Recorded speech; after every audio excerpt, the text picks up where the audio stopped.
पाखंड होते हैं, प्लेग के शिकार होते हैं। तो जहां वो अस्पतालों की तरफ रुख करना चाहिए वो अस्पतालों की तरफ तो जाते हैं, लेकिन पड़ोसी से 500 रुपए उधार लेके जाते हैं और डॉक्टर उनसे 500 फीस लेता है और उसके बाद बोलता है कि बच्चे को एडमिट कर दो, 50,000 रुपए तुम्हें देना पड़ेगा।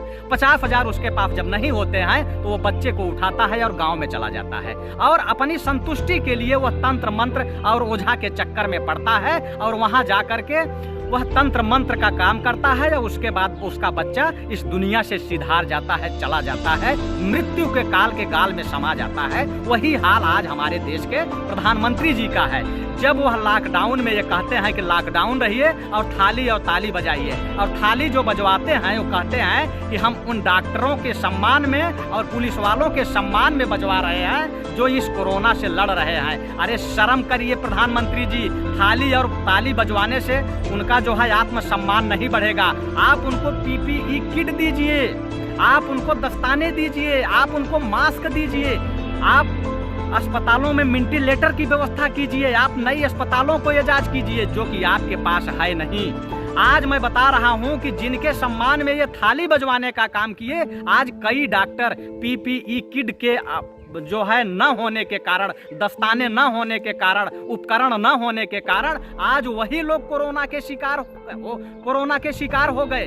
तो ऐसे लोगों के सम्मान में आप एक तरफ थाली बजवाते हो, थाली फोड़वाते हो, थाली पिटवाते हो और थाली पीटते पीटते तमाम गोबर भक्त जो है रैली निकाल देते हैं, जो लॉकडाउन को भी तोड़ने का काम करते हैं।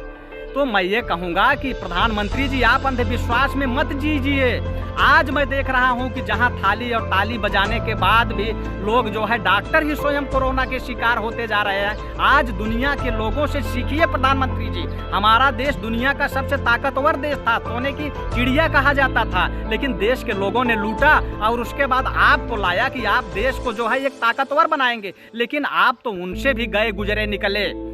मैं बताना चाहता हूं कि जहां दुनिया के लोग अलग थलग पड़े हुए हैं, वो नई नई अस्पताल इजाज कर रहे हैं, वह खोज में लगे हुए हैं, वहीं आप पाखंड की तरफ लोगों को धकेल रहे हैं। और मैं आपको बताना चाहता हूं कि प्रधानमंत्री जी ने अभी हाल में इन्होंने एक प्रधानमंत्री केयर फंड बनाया है, जबकि जब ये 2014 में सत्ता में नहीं थे तो उस समय इन्होंने कहा कि देश में इतना पैसा है, उस काला धन को अगर निकाला जाए तो हर आदमी के खाते में 15-15 लाख दिए जा सकते हैं। और उस काला धन को निकालने के लिए नोटबंदी करते हैं, GST लागू करते हैं, लेकिन उसके बावजूद भी वो काला धन कहाँ चला गया, इनसे जरा पूछिए कि जहाँ एक प्रधानमंत्री राहत कोष में दान देने से लोगों का काम चलता था, आज इनकी अर्थव्यवस्था इतनी लचर हो गई, इतनी धाराशायी हो गई कि इनको प्रधानमंत्री केयर फंड बनाना पड़ा। आखिर इनका काला धन कहाँ गया?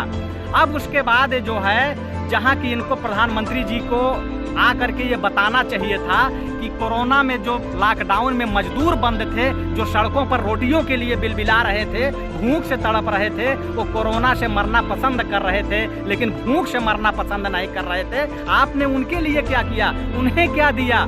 जो लोग दिल्ली से चल करके, महाराष्ट्र से चल करके 600 किलोमीटर पैदल चल दिए, और वहीं आप अरबपतियों के बच्चों को, अरबपतियों को विदेशों से जहाज़ों से एयरलिफ्ट कर रहे हैं, वहीं हमारे देश का गरीब जनता जो है वह पैदल अपने घरों चल दिया, भूख से प्यास से तड़प रहा है। सरकार उनको खाना नहीं खिला रही है, देश की आम जनता खाना खिलाने का काम कर रही है। जब आपकी किरकिरी होने लगी तो आपको आकर के बताना चाहिए कि हमने कितनी अस्पतालें नई खड़ी किए, हमने कौन सी दवाएं खड़ी किए, हमने कितना डॉक्टरों को किट लाया, कितना मास्क लाया, कितना सैनिटाइजर लाया।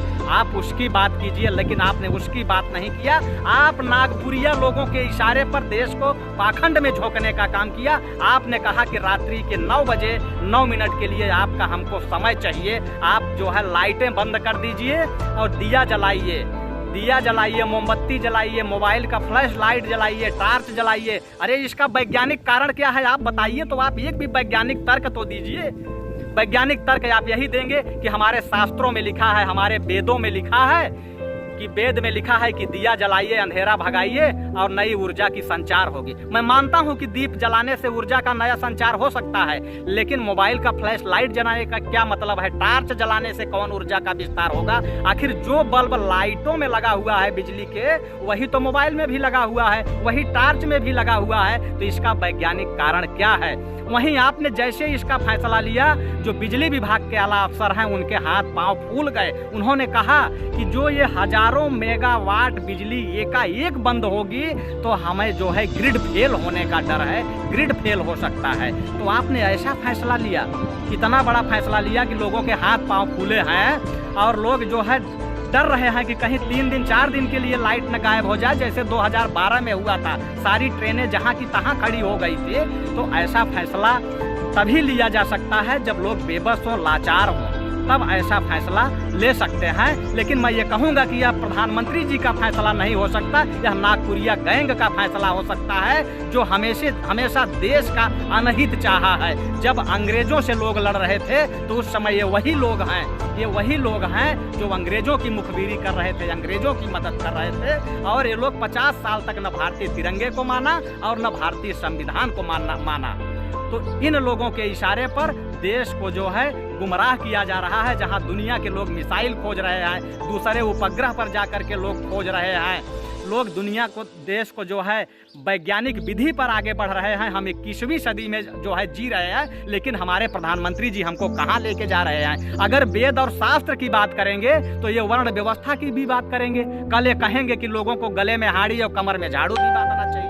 और वही ये आरएसएस के लोग चाह रहे हैं कि यही हो, लोगों के गले में हाड़ी और कमर में झाड़ू बांध दिया जाए। लोगों को आर्थिक गुलाम तो बनाया ही जा रहा है, मानसिक गुलाम तो बनाया जा रहा है, लेकिन ये फिर से देश के संविधान को खत्म करके लोगों को सामाजिक गुलाम भी बनाने की कोशिश की जा रही है, जो पूरी तरीके से दिखाई दे रहा है कि आज देश की जो जनता है वह पूरी तरीके से अलग थलग पड़ चुकी है। और वहीं जो है अलग थलग पड़ चुकी है और हमारे देश के प्रधानमंत्री लोगों को पाखंड में घुसाने का काम कर रहे हैं। और मैं क्या कहूँ, आज का जो विपक्ष है पूरी तरीके से विपक्ष एकदम नाकाम है, विपक्ष की भूमिका नहीं निभा रही है। हमारे जैसे लोग हैं जो कि सरकार से के गलत नीतियों का विरोध करते हैं और सरकार से सवाल खड़ा कर रहे हैं, लेकिन तब भी गोबर भक्त आके हम लोगों को गालियां देते हैं।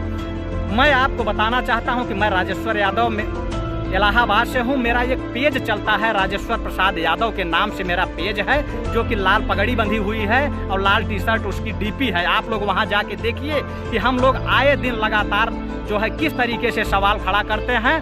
हम लोगों की वीडियो जो है वो कई मिलियन में देखी जाती हैं और गोबर भक्त आके ट्रोल करते हैं, गालियाँ देते हैं। और मैं इसी के साथ सभी क्रांतिकारी साथियों को क्रांतिकारी इस्तकबाल। जय हिंद, जय जवान, जय किसान। खबरों में बने रहने के लिए फोरम 4 को सब्सक्राइब करें और नोटिफिकेशन पाने के लिए बेल आइकन दबाएं।